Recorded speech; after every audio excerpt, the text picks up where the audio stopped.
ዛሬ ትንሽ ፈጠን ብዬ በጣም መሰረታዊ ለነገ ህይወታችሁ የሚረዳችሁ ልጆቻችሁን ለማስተማር ባል ሚስቱን ለማስተማር ሚስት ባሏን ለማስተማር በመስሪያ ቤት ውስጥ እንዴት ማኔጅ ማድረግ እንዳለባችሁ የሚረዳ በተለይ በዚህ 70 እና 80 ዓመት ላይ ውጤታማ ክርስቲያን ሆኖ ለማለፍ ታውቃላችሁ። ውጤታማ ክርስቲያን ማለት ብዙ ሀብት ያለው ማለት ሳይሆን ህይወቱን በአግባቡ የመራ ማለት ነው። የሰማይን አጀንዳ በዚህ ምድር በአግባቡ ያስፈጸመ ማለት ነው። ምን ማለት ነው? እኛ የሚገባን ትምህርት አስተማሪዎች እኛ የሚገባን አንድ ብዙ ያለው አላተረፈም፣ ጥቂትም ያለው አልጎደለበትም። የተሳካለት ማለት ብዙ ያለው ማለት ሳይሆን ያልጎደለበት ማለት ነው። ስለዚህ በህይወታችሁ ላይ እንዳይጎልባችሁ እንዳታጎሉ ሰለሞን እንደዚህ ያለው ጠቢብ ያለው እባክህ ባዶ አታርገኝ እንዳልሰርቃለ ምን ማለት ነው? ማጣት አልፈልግም። እግዚአብሔር አምላክ ብዙ አደራ ያስቀምጣል። አንዳንዴ ደግሞ ጥቂት ሰጥቶ ማኔጅ እንድታረግ ያደርጋል። ብዙ አልሰጠህም ማለት አልወደደህም ማለት አይደለም። ብዙ ሰጠህ ማለት ወደደህ ማለት አይደለም። እኔ 100 ኪሎ ማንሳት እችላለሁ፣ ጋሽ 50 ኪሎ ያነሳል። በቃ ዋና የተሰጠንን ያንን መናን ወይም መክሊታችንን በአግባቡ ብድግና ቁጭ ማድረግ ብቻ ላይ ፎከስ እናደርጋለን። ትምህርታችሁን በአግባቡ ተምራችሁ እንድጨርሱ፣ ስራችሁን በትክክሉ እንድትሰሩ፣ በተለይ በከፍተኛ ኃላፊነት ላይ በምትቀመጡበት ጊዜ ላይ የብዙ ሰዎች ኢንተረስት ወደ እናንተ ፎከስ ስለሚያደርግ ከለበሳችሁት ልብስ ከጥሩ ልብስ ይልቅ በነጩ ልብስ ላይ ስላለው ጥቁር ነገር ነው ሰው ፎከስ የሚያደርገው። ስለዚህ ያለ ነቀፋ እንድንሆን የሚረዳን ይሄ በክርስቶስ ኢየሱስ በመስቀል ማህፀን የተወለዱ ሰዎች ሊደሮች ናቸው፣ መሪዎች ናቸው። ከቤት መሪነት ከቤት ነው የሚጀምረው። ታውቃላችሁ፣ ከቤት ነው የሚጀምረው። ስለዚህ በአግባቡ ለመምራት ልጆችን በአግባቡ ለመምራት ያም አልፎ ራስን በአግባቡ ለመምራት የሚረዳችሁን ነው። የባከነ ቀን እንዳይኖርባችሁ፣ ዳኛው እንዳይነፋ 90 ደቂቃ ነው ብለ እንዳይነፋ፣ እያንዳንዱ ነገራችሁን ወደ ግብ የምታመጡበት እግዚአብሔር በአጋጣሚ በነብይም በህልም የነገራችሁ እንዲያው የተለየ ራእይና ህልም ካለም በፍጥነት እንዲፈጠም።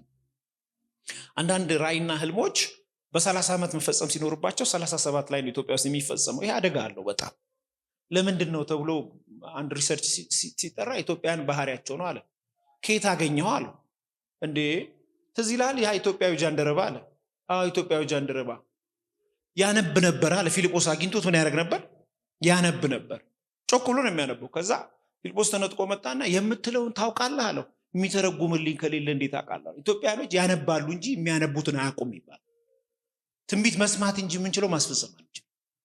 ስለዚህ እንደዚህ አይነት አደጎች እንዳይፈጠሩ የዛሬው ትምህርት የህይወት ስንቅ የነገ ብርሃን የሚሆናችሁ። በተለይ ታውቃላችሁ ልጆች የምትነግሯቸውን አይሰሙ። መስሪያ ቤትን ብትመጡ ሊደር ሆናችሁ በምትመሩበት ጊዜ ከታቻችሁ ያሉ ሰዎች የምትነግሯቸውን አይሰሙ። ከዛ ይልቅ የሚሰሙት የምታደርጉት ነው። ከምትናገሩት ይልቅ የምታደርጉት በከባዱ ይጮሃል።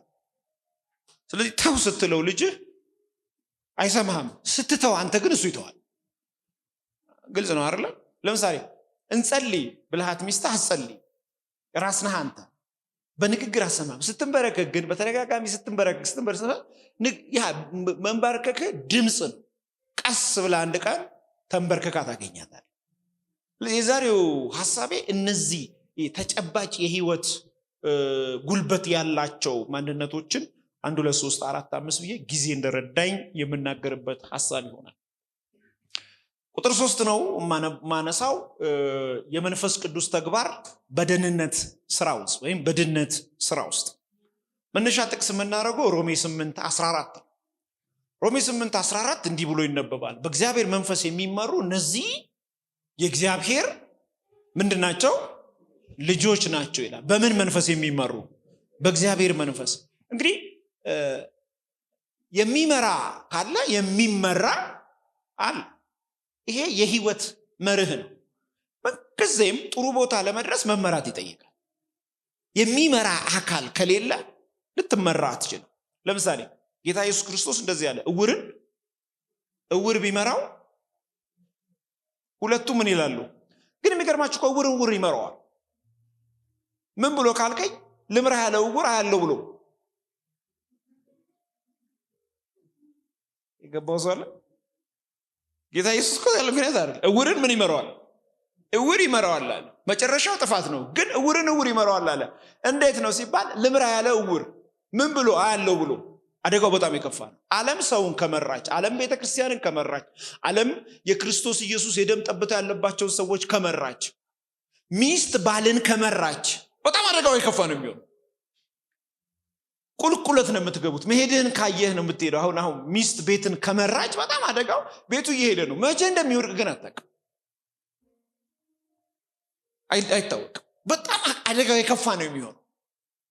ስለዚህ አብረሽ ተያይዘሽ ልጆችሽንም ባልሽንም ገደል ውስጥ ከምትገቢ መሪውን መስጠት መመራት ምልክት ነው። ኢየሱስ እንደመራሽ ምልክት ነው። ግልጽ ነው። አሁን ሰው በቸርች ውስጥ ሆኖ ቸርች ካልመራችሁ መጨረሻው ይከፋል። አልፎ ደግሞ ስትመጡ በእያንዳንዱ በ24/7 ውስጥ 24/7 ግልጽ ነው። 24/7 7 ሳምንት 7 ቀን 24 ሰዓት መንፈስ ቅዱስ የማይመራው ሰው ምንም ሊያደርግ ይችላል። በነገራችን ላይ መንፈስ ቅዱስ ያልመራው ሰውና እብድ አንድ ነው። ደግሞ መንፈስ ቅዱስ ያልመራው ሰውና እብድ የሚያደርገውን እንደማያውቅ ሁሉ መንፈስ ቅዱስ የማይመራው ሰው እብድ ነው። የሚያደርገውን አያውቅ እና የሚያውቀው መቼ መሰለ ካደረገው በኋላ ይሄ ነኝ እንዴ ያደረገው በስማም አጋጥሞች ነው አላውቅም። ይሄ እኮ ከኔ አይጠበቅም ምናምን ትላለህ። ወይኔ እኔ ነኝ እንዴ ያልኩትኝ ይሄ ከኔ አይጠበቅም። አዎ ካንቺ ወይ ካንተ ከኔ አይጠበቅም። ምን ሆኜ ነው ይሄን ያደረኩት ብለህ ስትጠይቅ መጽሐፍ ቅዱስ ምን ይላል መሰለ? እብድ ነው ይላል። ኬታ መጣው ካለ ያዕቆብን ተመልከት። የብሉይ ኪዳኑ ንዕማንን አንስቶ ያ ነብዩ እብዱ ነብይ ይለዋል። አያይቱን ገረፋት። አየ ስታወራ አደብድበይ እሷ መልአክ አይታ። እንደ በለዓም ያለ እብድ ሰዎች፣ በእግዚአብሔር መንፈስ የማይመሩ ሰዎች በጣም አደጋው የከፋ ነው። በነገራችን ላይ በመንፈስ ቅዱስ አለመመራት ህይወትን ያከብዳል። በመንፈስ ቅዱስ አለመመራት ህይወት ከባድ ነው። ከባድ ጌታ ተሸክመ ከባድ ህይወት ትኖራለህ። ሶሉሽን ያለው ጌታ ተሸክመ ሶሉሽን የሌለው ላይፍ ትኖራለህ። ውስብስብ ይሆናል አንተ ጊዜ። እዛም ሆኜ ችግር ገጥሞኝ እዚህም ሆኜ ችግር ገጠመኝ ትላላችሁ። ምንድነው ጉዳዩ? የሃይማኖት ለውጥ አይደለም፣ የህይወት ለውጥ። የህይወት ለውጥ ነው መንፈስ ቅዱስ መመራት። ከባባድ ነገር የሚያስተናግዱ ሰዎች ጻፉ፣ በመንፈስ ቅዱስ የማይመሩ ሰዎች ናቸው። ከባባድ ነገር ያስተናግዳል።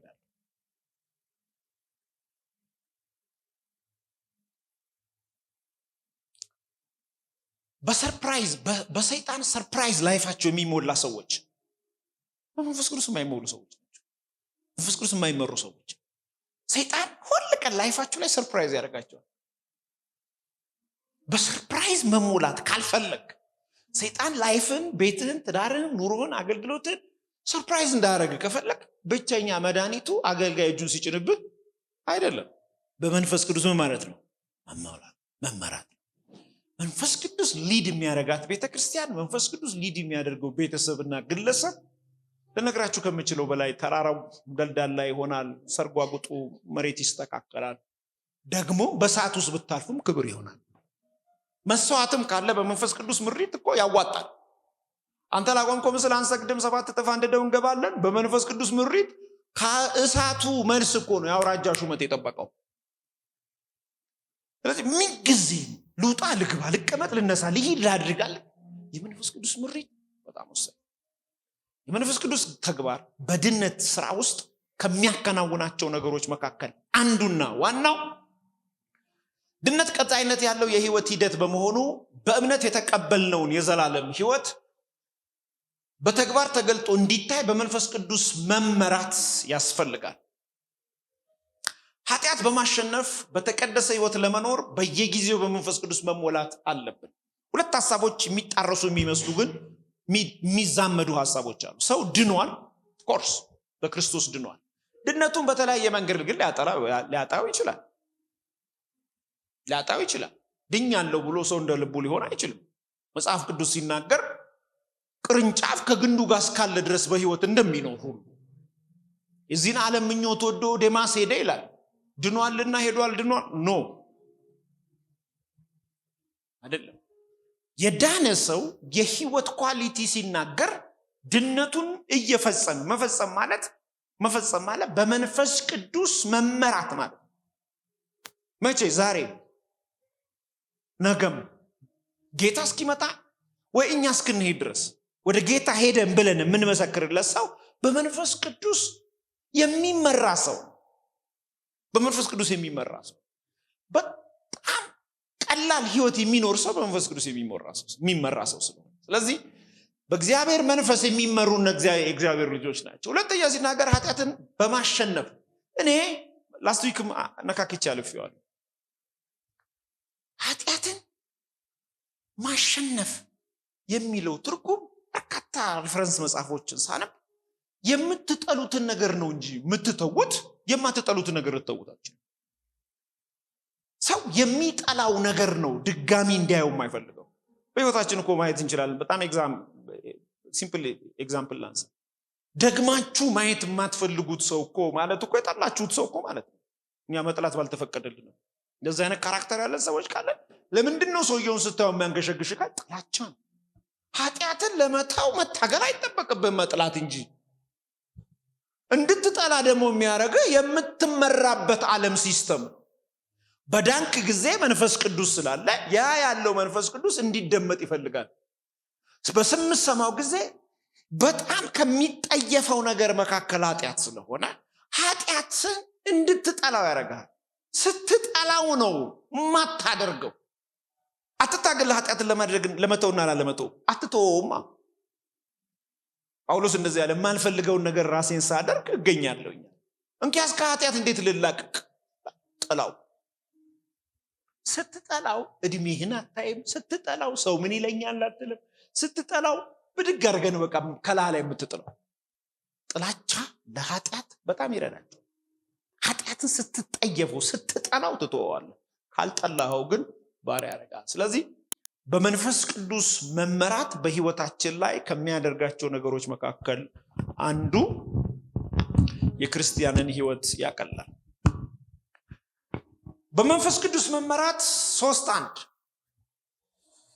በመንፈስ ቅዱስ መጠመቅ።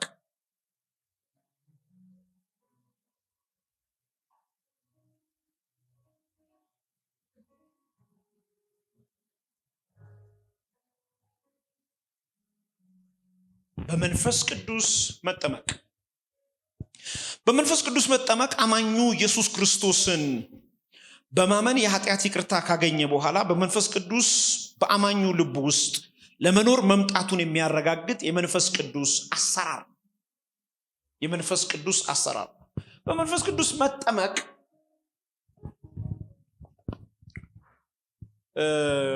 በነገራችን ላይ የእምነታችን ጀማሪና ፈጻሚ ሆነው ኢየሱስ ክርስቶስን በመንፈስ ቅዱስ ተጠምቋል አልተጠመቀም? ተጠምቋል። በመንፈስ ቅዱስ ለመመራት በመንፈስ ቅዱስ መጠመቅ በጣም ወሳኝ ነው። መንፈስ ቅዱስን አናቅም አሉ። በመንፈስ ቅዱስ ተጠምቃችኋል አሉ። በምን አናቅም? ማቴዎስ 3 አይደለም? ማቴዎስ 3:8 ላይ ትዝ ይላችኋል። እኔ በውሃ እሱ በመጣ ጊዜ ግን በእሳት ያጠምቃችኋል። በመንፈስ ቅዱስ ለመመራት በህይወታችሁ ላይ ከሚያስፈልገው በቤተ ክርስቲያን ከሚያስፈልገው ትልቅ ስጦታ መካከል አንዱ በመንፈስ ቅዱስ መጠመቅ መሸፈን ነው። አንድ ሰው በውሃ ውስጥ ሲገባ በውሃው ቁጥጥር ስር እንደሚሆን ሁሉ በመንፈስ ቅዱስ መጠመቅ ልክ እንደዛ። የተጠመቀ ሰው ለምሳሌ ምልክቶች አሉት፣ ምንም ጥያቄ የለውም። በአዲስ ቋንቋ ይናገራል። ለሚያምኑ እነዚህ ምልክቶች ይከተላቸዋል። በዚያው አጋጣሚ የቤተ ክርስቲያናችን አባል ሆናችሁ በአዲስ ቋንቋ ማትናገሩ በልሳን ያልተሞላችሁ ሰዎች በአማርኛ እንደሚባለው በኋላ መሲና አገኟትና በጣም በቀላል መንገድ አስተምራቸዋል። ውስጣችሁ መንፈስ ቅዱስ ስላለ ይገለጣል። ወደ 86 ተከታታይ ትምህርት አለ በልሳን ብቻ። ከፍተኛ ልሳን የተሞሉ ሰዎች እኮ በልሳን በጣም የሚናገሩ ሰዎች መናገር ያቆሙና ወደ ዜማ ነው የሚቀየረው። የመንፈስ ቅዱስ ጥምቀት በሁለት ከፍለን እንመልከተው። አንደኛ እያንዳንዱ አማኝ የክርስቶስ ብልት እንዲሆን ማድረግ። አማኝን የክርስቶስ ብልት እንዲሆን ማድረግ ምን ማለት ነው? እያንዳንዱን አማኝ መንፈስ ቅዱስ ከሚሰራቸው የከበረ ስራዎች መካከል የክርስቶስ አካል ብልት እንዲሆን ነው የሚያደርገው። አካል አለ፣ የክርስቶስ አካል ላይ ብልት እንዲሆን ያደርገዋል፣ እንዲጠመድ ያደርገዋል፣ ምንጭ እንዲያገኝ ያደርገዋል። ይሄ በጣም ዲፕ የሆነ የመንፈስ ቅዱስ ተልእኮ። በአሁኗ ቤተክርስቲያን ውስጥ የመንፈስ ቅዱስን ተግባር ስም መጥራት፣ ስልክ መጥራት፣ ሰዎች መፈወስ ምናምን አድርጎታል። ይሄ ሁሉ ይቀር። እናደርገዋለን፣ በጣም እናደርገዋለን።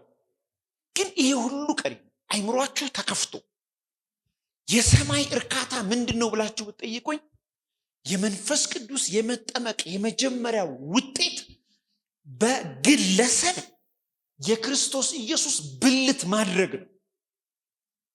ወይን ወይ ኩላሊት ወይ የሆነ ነገር እንድትሆን። ይሄ ውጪ ላሉ ሰዎች ራስ ምታት ነው። እኔ የክርስቶስ ብልት ነኝ፣ አንዱ ቦታ ስፍራ ነኝ።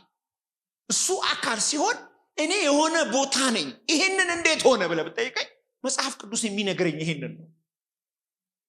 በመንፈስ ቅዱስ የሚጠመቁ ሰዎች የመንፈስ ቅዱስ የመጀመሪያ ተግባሩ እሱ ፈጣሪና አምላክ ስለሆነ ብልት እንድንሆን ያደርገናል። ብልት እንድንሆን ያደርገናል። ሮሜ 6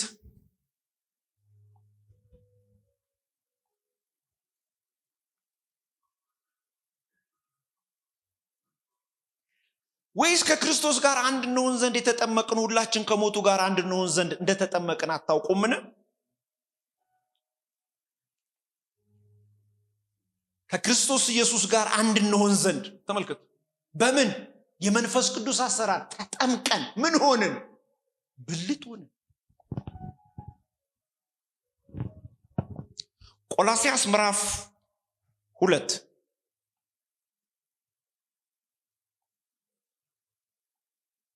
ቁጥር 11 የሥጋን ሰውነት በመገረፍ በክርስቶስ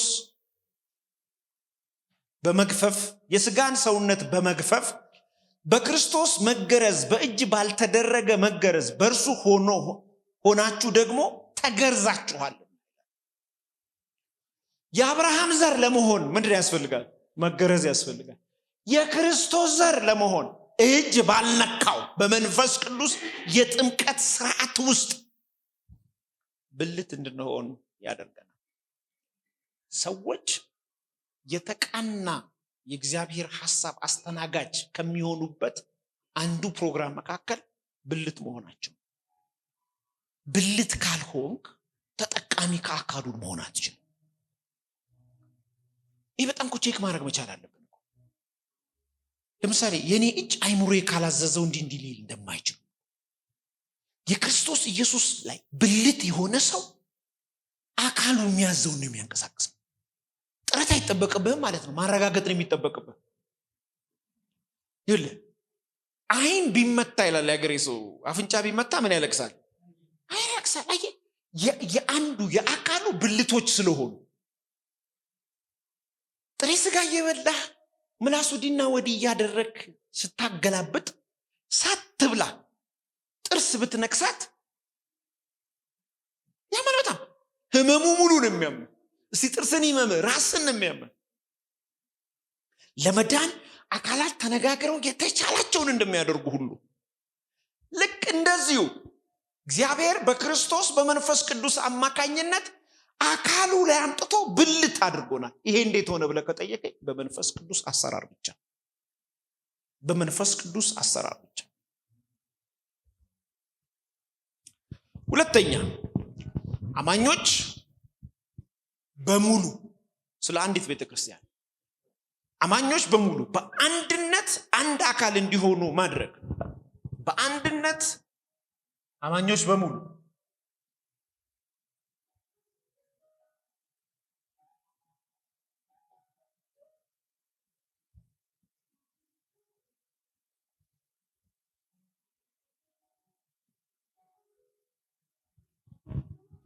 በመንፈስ ቅዱስ መጠመቅ። እነዚህ ሁለቱ ነገሮች ፓወርፉል ናቸው።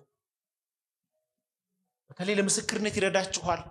ሙስሊሞች ሲያገኟችሁ፣ ሌሎች እምነቶች ሲያገኟችሁ በጣም ራስ ምታት ከሚሆንባቸው ነገር መካከል ዋናና አንዱ ይሄ ነው። አንደኛ ቆሮንቶስ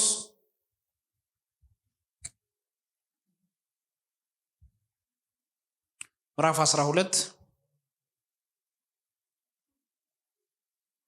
ቁጥር 13 አይሁድ ብንሆን የግሪክ ሰዎችም ብንሆን ከዛስ ባሪያዎችም ብንሆን ጨዋዎችም ብንሆን እኛ ሁላችን በአንድ መንፈስ አንድ አካል እንድንሆን ተጠምቃችኋል። አንዱም መንፈስ ጠጥተናል። ሁለተኛ የመንፈስ ቅዱስ ጥምቀት ለመላው ዩኒቨርስ ላይ ያለችው ቤተክርስቲያን አካል እንድትሆን ያደርጋል። ይሄ ለምን እንደምታስተምረው ብለህ ከጠየቀኝ ከጋምቤላ ወንድም ጋራ በጌታ ከሆነ ወንድምህ ነው። ቻይናዊ ጋራ በጌታ ከሆነ ወንድምህ ነው። እሱ የተቀበለው አካልህ ጋር ነው ያለው። ወይ እጅ ነው፣ ወይ እግር ነው፣ ወይ ኩላሊት፣ ወይ ሳምባ፣ ወይ ደም ስር ነው፣ ወይ ልብ ነው፣ ወይ የሆነ ነገር። መንግስተ ሰማይ በክርስቶስ የሆኑ ሰዎች ብቻ አካሉ ላይ ያሉ ሰዎች ብቻ የሚገቡበት ነው። ቅድም አንስቻለሁ።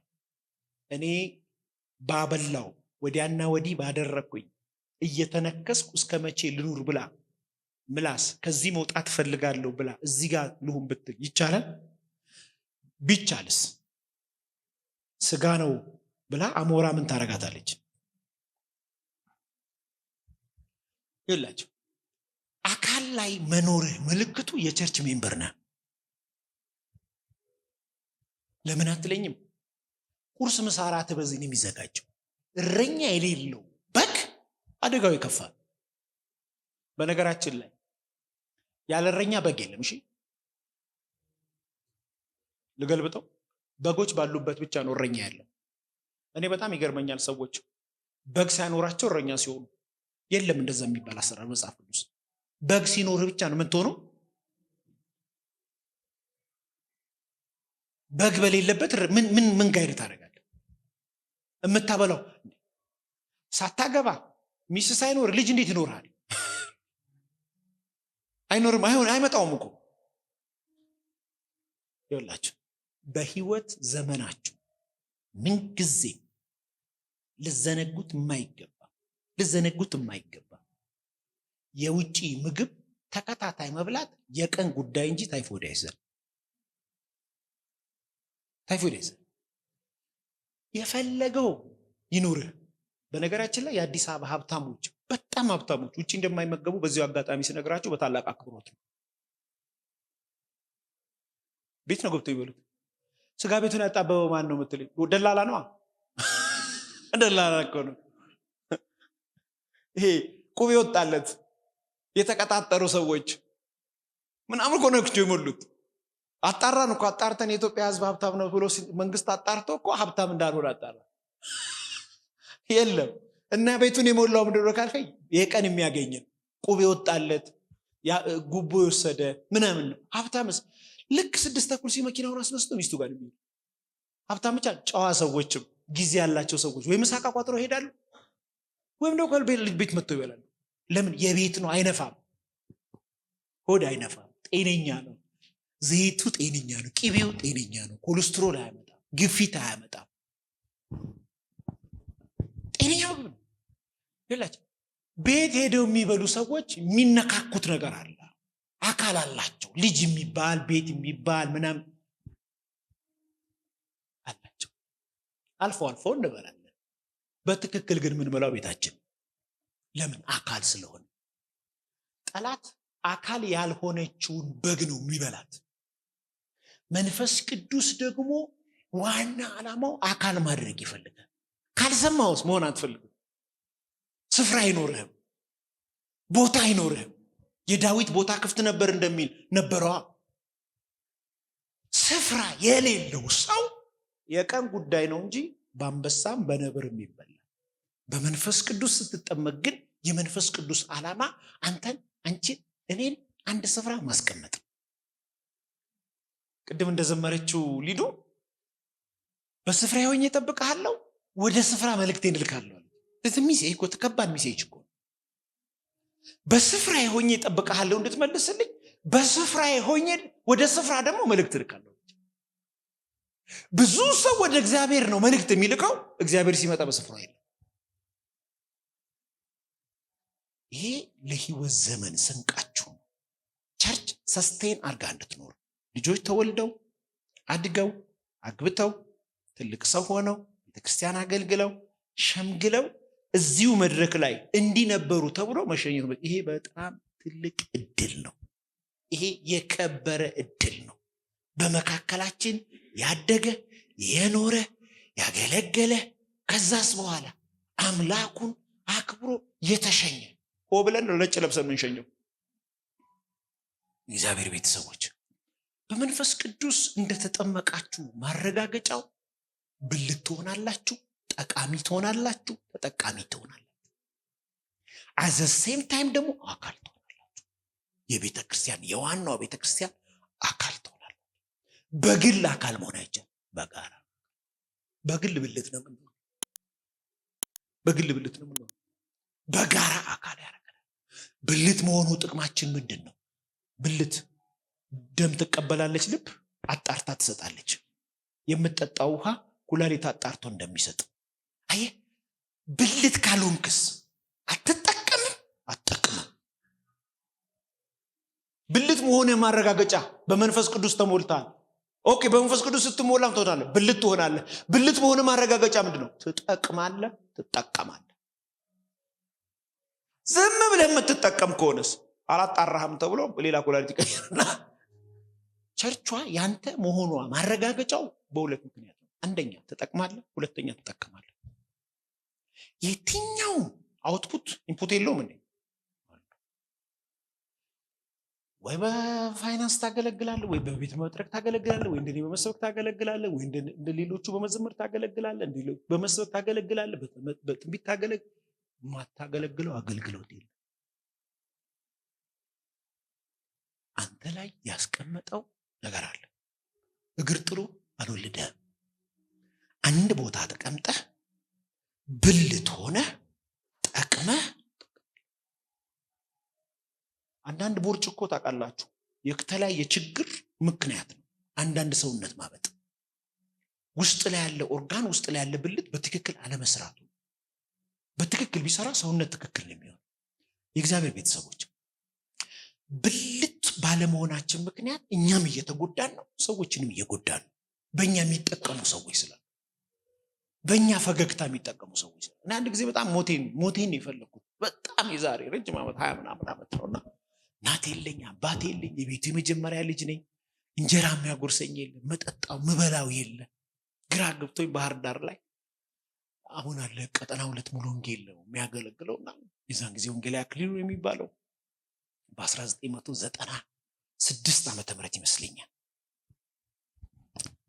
ተከለበከሞች በጌታም ልጅ ነኝ መጣና እንደዚህ ሰላም ላንተ ይሁን። ከላይ ላይ የሆነ ነገር ሄደ። እስካሁን አላየሁትኝ። አየህ እኔም ብልት ነኝ፣ እርዳታ ግን እፈልጋለሁ። አገለገለ ይመጣ። መጽናናታችሁ ብትሉት፣ ፈውሳችሁ ብትሉት፣ ክብራችሁ ብትሉት፣ መንገድ መጠቆማችሁ ብትሉት፣ መሻገራችሁ ብትሉት፣ ማምለጫችሁ ብትሉት፣ መልእክት ቢመጣ ብትሉት፣ ቢገሰጽላችሁ ብትሉት፣ ብትፈወሱ ብትሉት፣ መጽናናት የትኛው አንደኛው ብልት ጋር ነው ያለው። ከዛስ እኛ በተጽናናንበት ደግሞ ሌሎችም እናደርጋለን፣ እናጽናናለን። ክብር ለኢየሱስ ይሁን። የመንፈስ ቅዱስ የተጠመቁ ሰዎች እነዚህ ሁለቱ ነገር በህይወታቸው ይገለጣል። ወደ ሌላ ከማለፍ በፊት ልትጠነቀቁ የሚገባው በመንፈስ ቅዱስ ተጠምቄያለሁ ብሎ ብልት ካልሆነና አካል ካልሆነ ሰው ነው። በጌታ ነኝ ብሎ ቸርች ከሌለው፣ በጌታ ነኝ ብሎ አገልግሎት ከሌለው፣ አካል ካልሆነ አደገኛ ነው። ፈንጂ የረገጠ ሰው ህይወትን ተዳፍሮታል። በመንፈስ ቅዱስ መመራት አይችልም። በደረሰበት ነው የሚያድረው። የሄደው ነው የሚያገኘው፣ ያገኘው ነው የሚወስደው። እንዲህ አይነት ጓደኝነት፣ እንዲህ አይነት ዝምድና አዲስ አበባ ውስጥ በጣም ከፍቷል። ሰዎች በገንዘባቸው የሚያስቡበት አገርና ከተማ እየሆነ ነው። ማንን የፈለግሽው በዚህ ሳምንት እንጋብዘው? እከሌን አውቀዋለሁ ብላ ጓደኞቿን ደውላ ቤት ውስጥ ነው ፕሮግራም። ቸርች ምን ያደርጋል? በቃ ይሄው ነው ሰውየው እዛ የሚያገለግለው። ማገለግለው ያው በእግዚአብሔር መሰዋ ፊት ነው የቆምኩት። አልዋሽም፣ ከቶም አልናገርም። መቀለጃ የሆነችበት ዘመን እግዚአብሔር በሰጠው ገንዘብ ማንን ቀይር ደግሞ የትኛው ይምጣ ተብሎ እንደ ሜኖ አገልጋዮች ይሄዳል። ሳንቲም ነው እኛ ጋር ቢመጣ የምንሰጠው 7,000 ብር፣ እነሱ ሴቶቹ 10,000 ብር 50,000 ብር በቀን በሄድም ያዋጣዋል።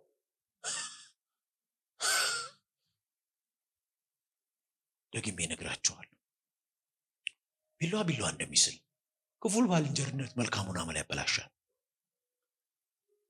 ጠበቅ ሳረገው ባልሽ የት እንደሚወጣ ቴኬር፣ ከማጋ ጓደኛ እንደሆነ ጉንፋን ይዞብሽ ይመጣል።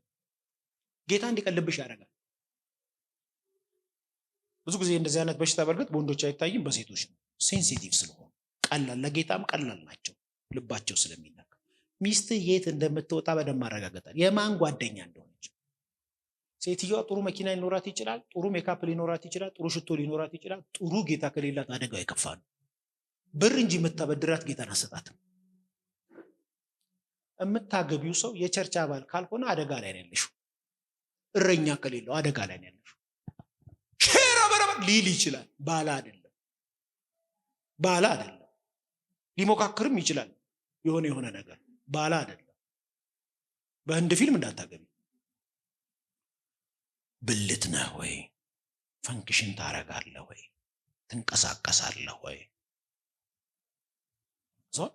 ማትንቀሳቀስ ከሆነ ትወጣለህ። ይህ በጣም ወሳኝ። ከዛስ ህይወትን የሚያይ ሰው አለ ወይ? እስቲ መስታወት የሌለው ቤቱ እጁን ያሳየኝ። መስታወት ቤት ውስጥ የሌለው የለም። የተባረካቸው ወንዶችም አለን። በፊት ይህን ነበር ብንለው አሁን እናያለን። በፊት ግን ምን ነበር ፍቄ ታስታውሳለህ? ክባ መስታወት እዚህ ጋር ይዘን የምንሄደው ድሮ ጠፋች። ገበያ ላይ አለችም። አሁን እኔ በጣም ነው ቴልኮ ነው ናገር። ቆይ ምን ሆነ ነው ግን በዚሁ ሀገር ጥሎኝ ትንሿ ማበጠሪያ አውጥተን መንገድ ላይ እንዲህ ብናበጠሪያ። መስታወት አይዋሽም። ኤክስኪውዝ አያረግም። የቸርች አባል ከሆንክ አንራራለህም። መንፈስ ቅዱስ ያራራልህ። የሰው ልኩን መናገር የሚችል የእግዚአብሔር ቃል። አኮረፍክ ብሎ አሻሽለው፣ ሰው ላሻሽለው ይችላል። መንፈስ ቅዱስ ክብርህን ስለሚፈልግ፣ ውበትህን እንጂ መጨማደድህን ስለማይፈልግ ያስተካክልሃል። የተቃና ሰው በጥረት አይመጣም።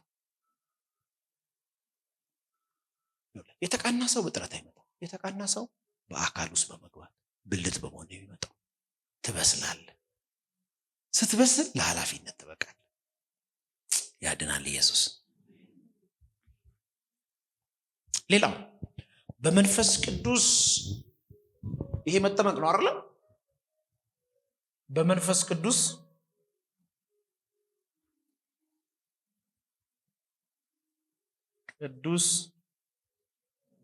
መሞላት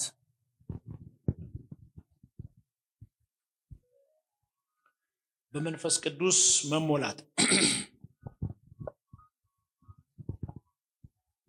በመንፈስ ቅዱስ መሞላት በአማኙ ልብ ውስጥ የሚኖረው በመንፈስ ቅዱስ ቁጥጥር ስር ሆኖ መመራት ነው።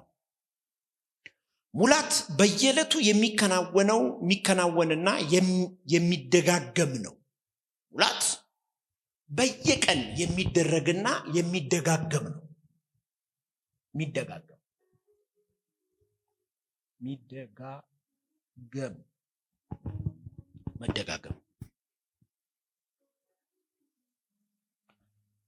የሚደጋገም ነው። ድሮ እዛኛው ቤት እያለን ዳዊት እንደግማለን፣ የሆነ ነገር እንደግማለን። በመድገም ውስጥ የሚደገም ነገር ስላለ በመንፈስ ቅዱስ መሞላት የተጠመቀ ሰው በህይወቱ ከሚጠቀምባቸው መሳሪያዎች መካከል አንዱ መሞላት ነው። መሞላት ይሄ ግብት ብሎ አንተ ጋር የሚኖረው መንፈስ ቅዱስ ስራ እንዲሰራ አንተን እንዲሰራ እሺ አንድ ጻፉ አንተን እንዲሰራ ሁለተኛ ባንተ እንዲሰራ ሶስተኛ ላንተ እንዲሰራ መሞላት እመኑኝ በጌታ ፊት ነግራቸዋል አንተን ሳይሰራ ባንተ አይሰራም ላንተ አይሰራም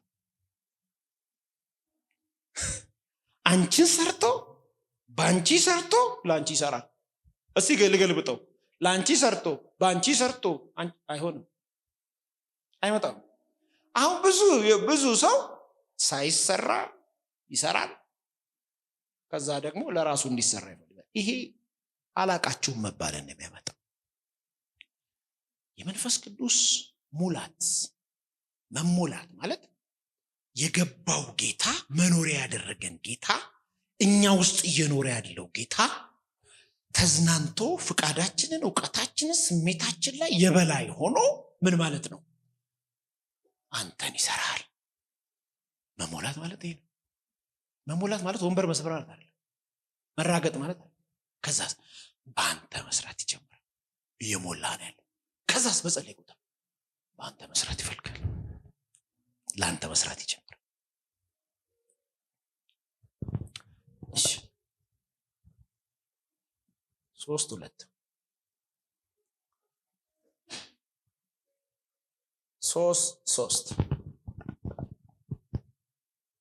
በየጊዜው በመንፈስ ቅዱስ ለመሞላት የሚያስፈልጉ መንፈሳዊ ልምምዶች በየጊዜው በመንፈስ ቅዱስ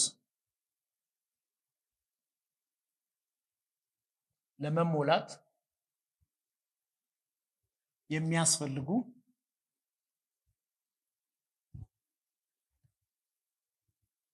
መንፈሳዊ ልምምዶች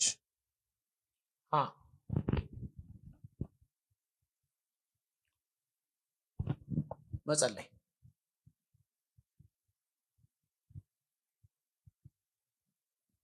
ሐዋርያት ሥራ ምዕራፍ 2 ቁጥር 1 በአንድ ልብ በአንድ ሐሳብ ሆነው ሲጸልዩ መንፈስ ቅዱስ ሞላባቸው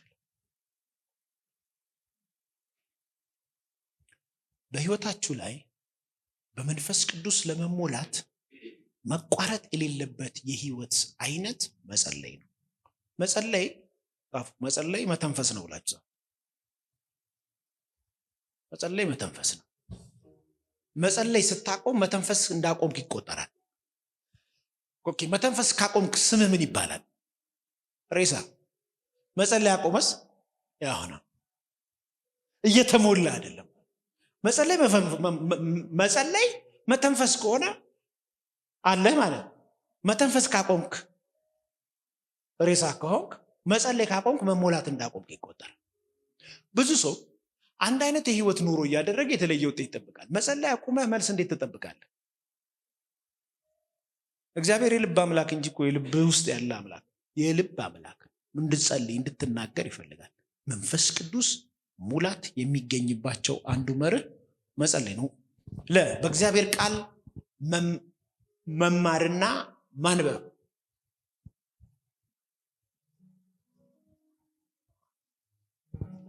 መማርና ማንበብ በተለይ የእግዚአብሔር ቃል መማር በአሁን ሰዓት በከፍተኛ ሁኔታ ብዙ ሰዎች የእግዚአብሔርን ቃል ይማራሉ ማንበብ ላይ ግን ዜሮ ናቸው አንዳንዶቻቸው ራሱ እኔ ነኝ መጽሐፍ ቅዱስ ማነበላቸው እዚህ ሲመጡ ካነበቡት ቆይተዋል መጽሐፍ ቅዱስ ማለት ለግላችን የተላከ የግል ደብዳቤ ነው መንፈስ ቅዱስ የምንሞላው የእግዚአብሔርን ቃል በማንበብ ውስጥ ነው የአሁኗ ቤተክርስቲያን ይህንን የከበረ አጀንዳ ጥላ በሌላ ነገር ተጠምዳ ትገኛለች ልጆቿ የእግዚአብሔርን ቃል መማር አፒታይት የላቸውም የእግዚአብሔር ቃል ማንበብ አፒታይት የላቸውም ቤተክርስቲያን ከእንደዚህ ከከበረ የሰማይ አጀንዳ ወድቃ ተራ ከሆነችባቸው ዘመኖች መካከል እንደዚህ የለም ይሄ የሚያሳየው መድረኮቻችንም ወንበሮቻችንም በሌላ ነገር ተይዘዋል መድረኮቻችን በሚጠፋ ስብከቶች ተይዘዋል። ወንበሮቻችንም በሚጠፋ ነገር ለመስማት በሚጓጉ ሰዎች ተሞልተዋል። በሌላ አማርኛ በዘላቂ መፍትሄ ፍለጋ ውስጥ የተጠመደ ህዝብ የለንም። በጊዜያዊ ነገር ውስጥ የተያዘ ነው ያለው። ችግሩ እንዲሄድለት እንጂ ችግሩ ለዘላለም እንዲሄድለት አይፈልግም። ለምን? ይሄ ስላልተነገረው። ችግር በዚህ ምድር ላይ ችግር ይቀየራል እንጂ ችግር እንዳለ ነው። ችግርን ግን ማስቀየር የሚቻለው በዚህ ፕሪንሲፕል ውስጥ ነው። የመንፈስ ቅዱስ ሙላት ባለበት ቦታ፣ እሳት ባለበት ቦታ ገለባ እንደሚቃጠል የመንፈስ ቅዱስ ሙላት ያለበት ግለሰብ በህይወቱ ላይ ስውር አጀንዳዎች እየሸሹ ይሄዳሉ። አሁን ግን ቤተክርስቲያን በምን ተጠምዳለች? በጊዜያዊ ትንቢታዊ በሆኑ ነገሮች፣ ምስቅልቅል ባሉ በምድር ኬዞች፣ በአጣብቂኝ ነገር ውስጥ ስብከቶቿ ተሞልተዋል። ያንን መፍትሄ ለማግኘት ደግሞ ጊዜያዊ መፍትሄ ለማግኘት ህዝቦቿም ተደርድረዋል። እነዚህ ነገሮች ከዘላለም እንዳያስጥሉ እንፈራለሁ። እስቲ ልጆች ያላችሁ ሰዎች ልጅ በብስኩት ብቻ ይኖራል? በከረሜላ ብቻ ይኖራል? አያስፈልግም አልወጣኝም። ሁሉም ያስፈልገናል። ግን የልጅ እድገት ጤንነት የሚረጋገጠው ቢመርም በሽሮ ካልሆነ በድንች ካልሆነ በእንቁላል የሆነ ነገር እየበላ ያድጋል እንጂ ባለበት ሰውነቱ ድርቅ ብሎ እንዲኖር ከሚያደርግ ማንም እናት የፈለገውን ብትሳሳለት ልጇን በብስኩት አታኖርም። ሐኪም ቤት ውስጥ የሆነ ነገር ይፈጠራል። የመንፈስ ቅዱስ ሙላት በነፍስ በህይወታችን ላይ በሚመጣበት ጊዜ አዝጋሚ ለውጥ አይደለም፣ አደገኛ ለውጥ ነው የሚያመጣው። ትበላላችሁ፣ ትወፍራላችሁ። ትናንት የከበዳችሁ አገልጋይ ያስፈልጋችሁ ነገር አርጋችሁ ትሄዳላችሁ። በደረሳችሁበት ደግሞ እንደገና ሙላት አለ። ራስን ወደ መቻል ነው። አባት እንጂ ሞግዚት አያስፈልገንም። አባት ልጁ አድጎ ማየት ይፈልጋል። አድን ሄዶ አድነው እንዲመጣ ይፈልጋል። ራሱን እንዲችል ይፈልጋል። በራሱ መኖርን እንዲችል ይፈልጋል። አባት ሁሌ ተደብድቦ የሚመጣ ልጅ እንዲኖረው አይፈልግም። ሁሌ የሚያለቅስ ልጅ እንዲኖረው አይፈልግም። ሁሌ በታችነት ስሜት የሚሰማው ልጅ እንዲኖር አይፈልግም።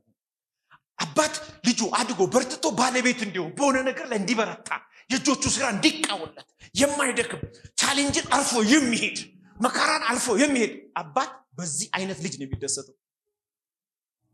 እሹኝ ወጋኝ ንቀሉልኝ እባካችሁ እኔ ሰው የለኝም ምናምን በሚል ልጅ አይፈልግም። ሰው አያስፈልገንም ወጣኝ ሁለጣኝ። ግን አንድ አባት ጤነኛ አባት በዚህ አሁን ባልኳችሁ እውነት የተያዘ ነው።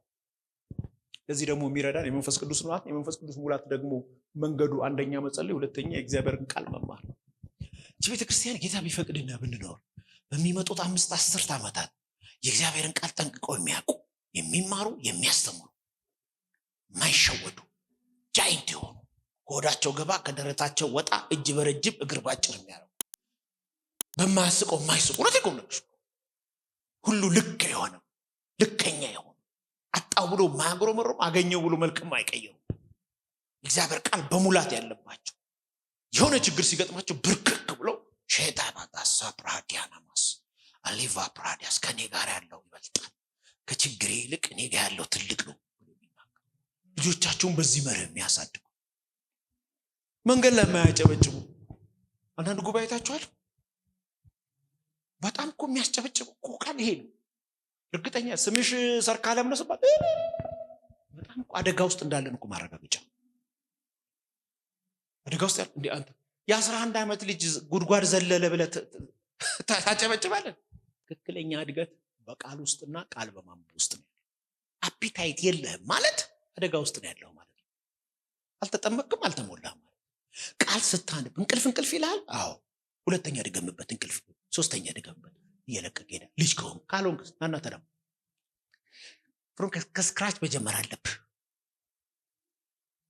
ያለበለዚያ ድንገት ነው የምትወድቀው። ድንገት ነው ጌታ የሚመጣው። ሰይጣን ዓላማው ይሄ ነው፣ ማስቀር። በመጨረሻው ዘመን ሌላ መጽሐፍ ሲናገር ሰይጣን የብርሃን መላእክት ሆኖ ብቻውን ወደ ገሃነም ወደ ተዘጋጀለት ዲን እንዳይገባ ብዙዎችን ያስታል። ለምን? ቃል እንዳያነቡ፣ ቃል እንዳይሰሙ፣ በጊዜያዊ ነገር እንዲጠመዱ ያደርጋል። እየተባረክ እንደሆነ የበረከት ዋዜማ ላይ እንደደረስክ ምልክቱ ቃል ማንበብና ቃል መማር አፒታይት ሲከፈት ነው። ያን ጊዜ የትንቢት ጸጋ ብትለው ያን ጊዜ ምንም ቢመጣ ኢሚዲየትሊ ነው የሚሰራብህ። ኢሚዲየትሊ የሚሰራብህ አመርሃ ከአማኞች ጋር ህብረት ማድረግ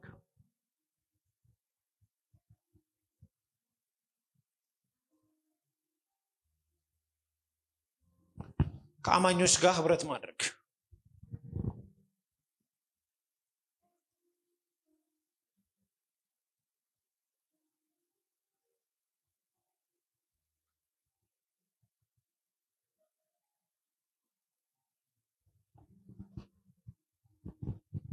ይችን ተናግሬ የሚቀጥለው ሳምንት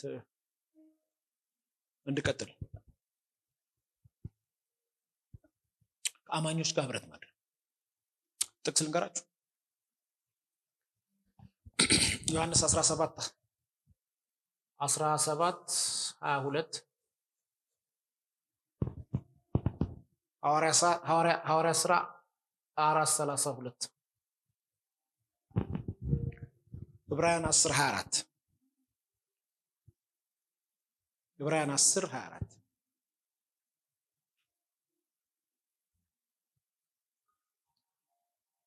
ይህም ብያችሁ ጨርሳለሁ።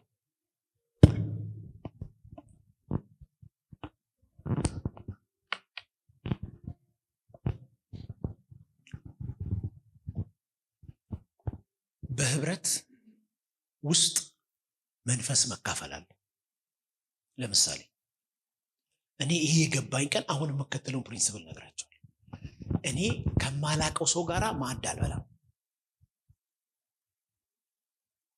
መንፈስ መካፈል ስላለ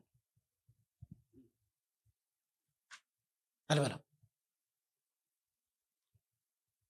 አብሬ የምበላው ሰው ህብረት ስለሆነ አብሬ የምካፈለው አብሮ በመብላት ውስጥ ማዕድ በመካፈል ውስጥ መንፈሳዊ ተጋብተዋል። በህብረት ውስጥ ብቻ የምታገኙት ፈውሳል ከህብረት ውጪ የሌለ።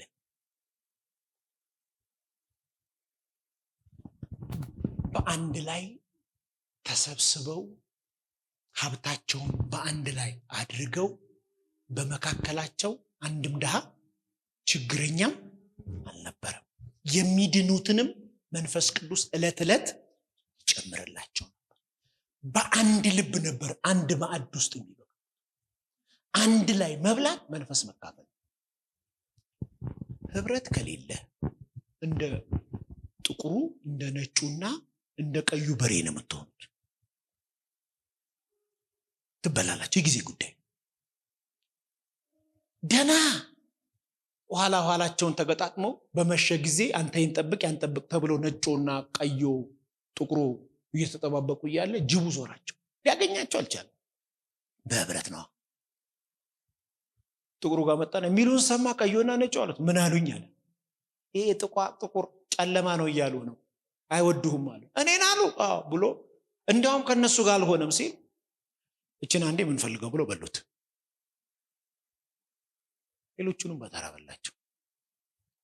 ከህብረት ውጪ ያለ ሀብት መጽሐፍ ቅዱስ ሰለሞን እንደሚለው ሀብት ሲበዛ በላተኛ ይበዛል። አየህ፣ ህብረት ነው። ህብረት ነው። ሀብት ሲበዛ በላተኛ ከሌለ አደጋ ነው። አንድ ሰው ከመካከላችሁ ቢያገባ ህብረት ከሌላችሁ ሰርጋችሁ ለማን ይቆማል? በአማርኛ ማለት ነው። የመንፈስ ቅዱስ ሙላት ያለባት ቤተክርስቲያንና ቤተሰብና ግለሰብ በህብረት ውስጥ ነው። በህብረት ውስጥ በምንም አይነት ሁኔታ ከምንም ነገር ጉደሉ፣ ከህብረት አትጉደሉ። ለዚህ ነው ቸርች ነው ምንለው፣ ከቸርች አትቅሩ ምንለው። ለዚህ ነው ዛሬ እየዘነበ ያለውን ዝናብ የትም ቦታ አታገኘው። አሁን እየዘነበን ያለው ይሄው አንድ ሰዓት ከምናምን እየዘነበ ነው። በዘነበው ዝናብ ያረሰረሰ ከጎናቸው ያለ ሰው ካለ ዣንጥላ ያዘ፣ እሱ ያለማመን እጥረት ይባላል። በዚህ ዝናብ ረስርሶ የበረሰረሰን ሰው ሰላም የሚለው ሰው እኮ የለም። የረሰረሰን የበሰበሰን ሰው ከጎኑ ማንም ሰው አይቀመጥም፣ ያበላሸዋል። ስትረሰርስ ስትበሰብስ በዝናብ ጓደኛ የሚሆን በዝናብ የበሰበሰ ብቻ። ይሄን አበስብሶ ይሄን ጥቃት አጠጥቶ ዓለም ሬት ነው የምትልህ፣ ኃጢአት ሬት ነው የሚልህ፣ ዓለም አይነት ሬት ነው የሚልህ። መልህቅ ውስጥ ይገባል፣ መሪ ውስጥ ይገባል። የሚበጅህን ታውቃል፣ ይመራሃል፣ ኖ ይልሃል። የሚሸውዱ ሰዎች ሲመጡ ምርጥ ቃል እየተናገሩ ውስጣቸውን ታያል። በህብረት ውስጥ የምታገኘው የመንፈስ ሙላት የትም አታገኘው። ኤልያስ 2 እጥፍ ቅባት ለኤልሳ የሰጠው በህብረት። ኢያሱ እሱ ሙሴ ላይ የነበረው በህብረት ነው ያገኘው። ሐዋርያቶች በህብረት እያንዳንዱ ደክሟችሁም ቢሆን ኑ። እውነተኛ ቸርች ከሆነች ሂዱ። ቃል የሚሰበክበት ከሆነ ሂዱ። ቃሉ በትክክለኛ ፍቺ ለትክክለኛ ሰው የሚገባ ከሆነ ሂዱ። በፊት የነበረችው የኢትዮጵያ ቸርች ነጭ እንደዚህ አይነት ነጭ ወረቀት ነች። አሁን አስቡ፣ እዚህ ላይ ስጽፍ ተንጋዷል። ሰንጠረዥ ያለው ላይ ብጽፍስ በሰንጠረዡ ቀን ነው። እግዚአብሔር ይመስገን ኢትዮጵያ ውስጥ አሁን በሰንጠረዥ የሚያስተምሩ አስተማሪዎች ተነስተዋል። በነገራችን ላይ ነብይ ለመሆን መቀባት ነው፣ አስተማሪ ሆን ግን መማር ነው። ለመማር ደግሞ ዘመናት ይፈጃል። ለነቢይነት ማየት ነው የሚጠበቅበት። አሁን የእግዚአብሔርን ቃል በእንደዚህ ሳይሆን በግምት ሳይሆን የሚያስተምሩት አስተማሪዎቻችን ኢትዮጵያ ውስጥ ያሉት በሰንጠረዥ ቀጥ አድርጎ አለቀጨ ብለው ህይወታችሁ በሱ ይቃናል። የመጣው ነገር ሁሉ ያገኛችሁ። ጎርፍ ሲመጣ ትገድቡታላችሁ። ደስ የሚል ነገር ሲመጣ ከጀርባ ሶርሱን ነው የምታጠኑት።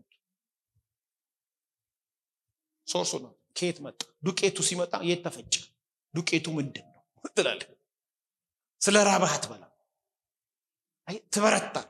ድንጋዩን ዳቦ አድርግ። ለምን ሰው ልጅ እኮ በእግዚአብሔር ቃል ጭምር ነው የሚኖረው ትላለህ። ትበስላለህ ማለት ህብረት ውስጥ ኢየሱስ ያድናል። ክብር ለጌታ ይሁን። ይህን አገልግሎት ለመደገፍ ከስር ባስቀምጥነው የባንክ አካውንት እንድትጠቀሙና የወንጌልን ስራ አብራችሁን እንድትሰሩ እያልን ዩቲዩብ ቻናላችንን ሰብስክራይብ በማድረግ ፌስቡክ፣ ኢንስታግራም እና ቲክቶክ አካውንታችንን ፎሎ በማድረግ የጌታን ስራ እንድትደግፉ ጥሪ እናቀርብላችኋለን። ለበለጠ መረጃ በእነዚህ ስልኮች ተጠቅመው ይደውሉ። ተባረኩ።